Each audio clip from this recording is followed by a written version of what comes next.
Garaja yalanda ya. Ewala madumo gedi mai. Elendi mala mojo. Anya na nyuma dana. Eder mo yaloro. Memora gerra dana nare.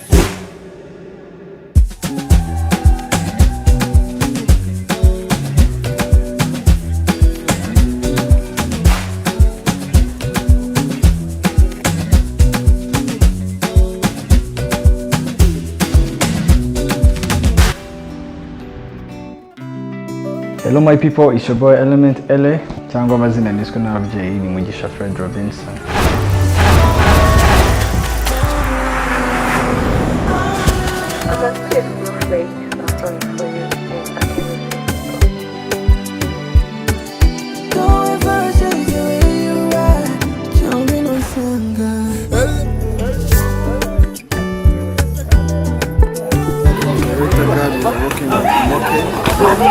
This is day 2.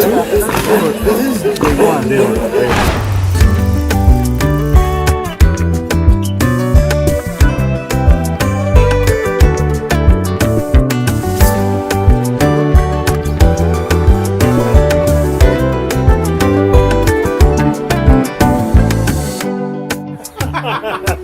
Aba tugiye kuvuga ukuntu twakoze Milele video clip cyangwa movie ko impamvu twita movie ni ukubera ko yatugoye nka movie, twayishutinze nka movie, twayishutinze iminsi 5.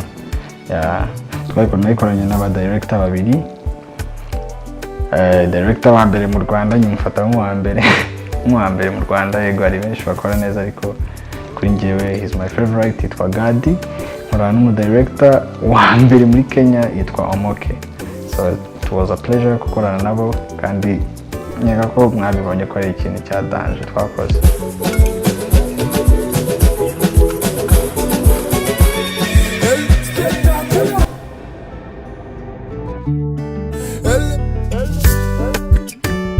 Umukobwa uri muri video twahuye nyine kuri set kuriya turikundanira nyine.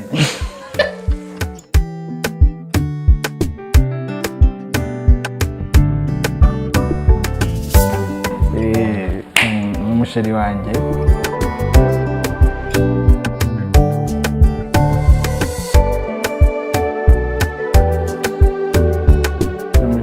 nyine twahuriye muri video, nawe murabyumva. Ntabwo tuziranye pe, nabambabeje ariko twarikundaniye nyine, twabaye n'inshuti na n'ubu tuba turi kuvugana ya. So Anita, tell me. Hey guys, this is my husband. How do you feel to be part of this project? Amazing. Yeah. So how the music project, this music project, you know? It's a wedding.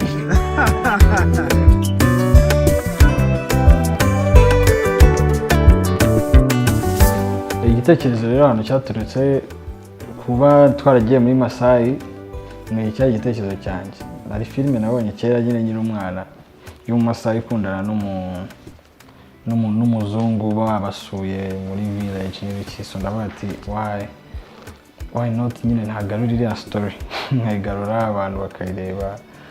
So that's why nyine nabitekereje gutyo. Abantu benshi bagiye bamama idea, harimo ba Kevin Kade, noneho iyo script ndagenda nyine mpereza icyo gitekerezo God niwe wese ayifata agira script igaragara, afangamo ibye nyine nk'umu artiste. So turabipanga byose, tubiganiriza team yanjye yose 155 barayikunda. That's why nyine twese twanzura gita kijya muri Kenya ahantu hitwa Kajiado, niho nyine abamasai niho batuye.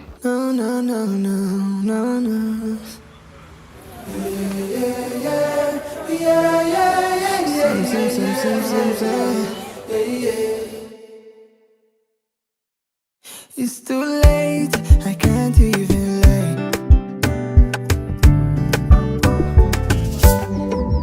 Don't you ever doubt on my way.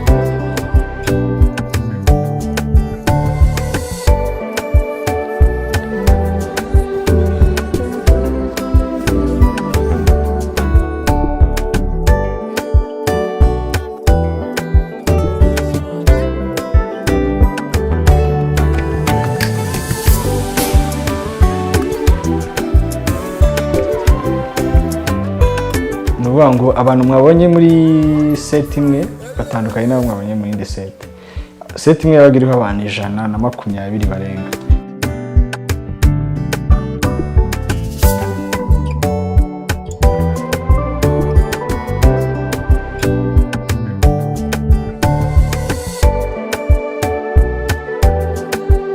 Kajiado.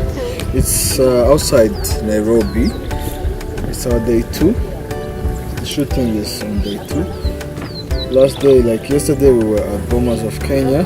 Today we are heading to Kajiado, and that's Kajiado. We are not yet at Kajiado. So I think it's gonna be a long day, a big day too. Let's hope that God will help us do great things. Cheers to the greatness, Eleéeh, godness, okayness.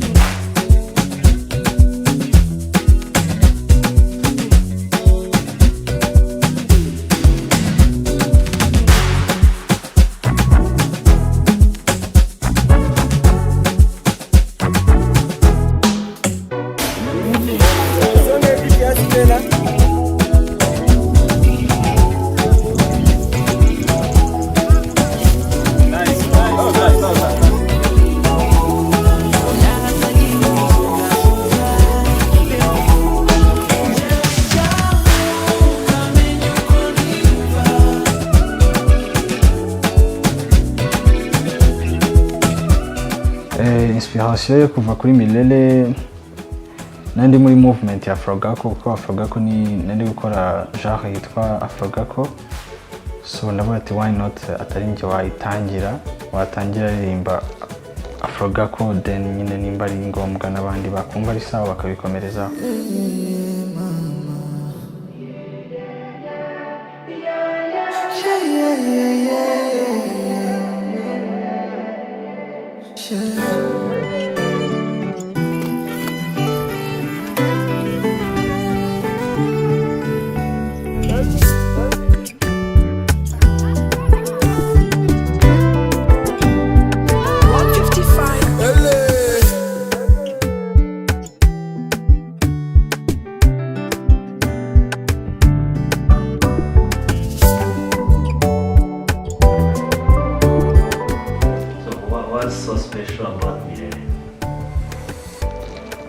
Milele iri special kuva kwa domo ka mbere itangira kugeza irangiye, haba audio yayo, haba video, haba the way it sounds.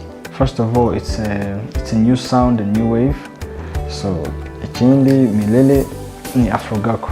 Jene maze imyaka 4 mvuga kuri Afrogako, ariko Milele is the first Afrogako to be released.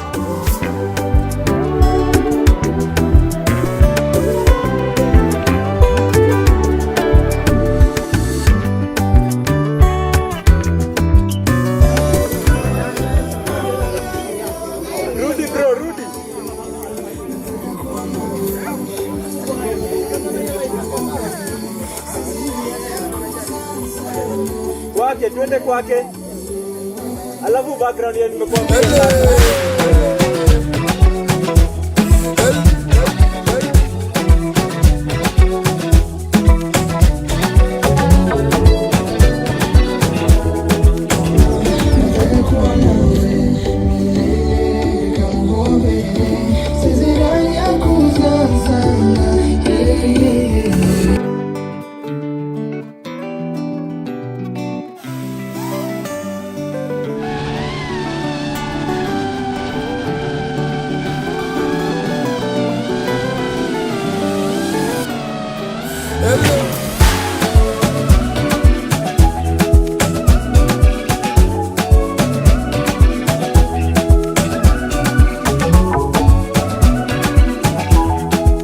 mashusho.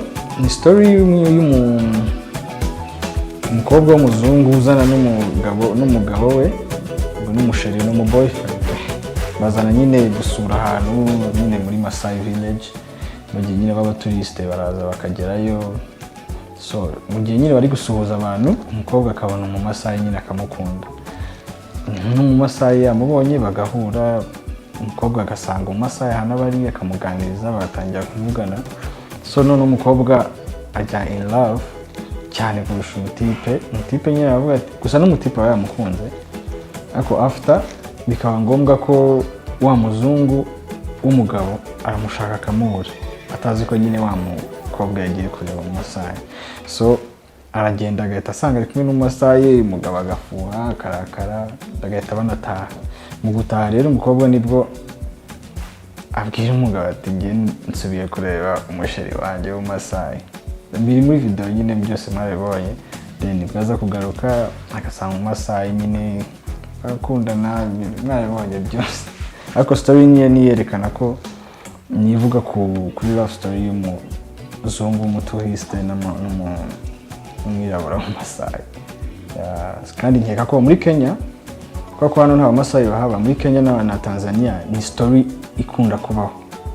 Ni inkuru nyine abantu bose bari relatinga nayo, kuko bikunda kubaho cyane. Hari abaturiste nyine bakundana n'abo basanze, so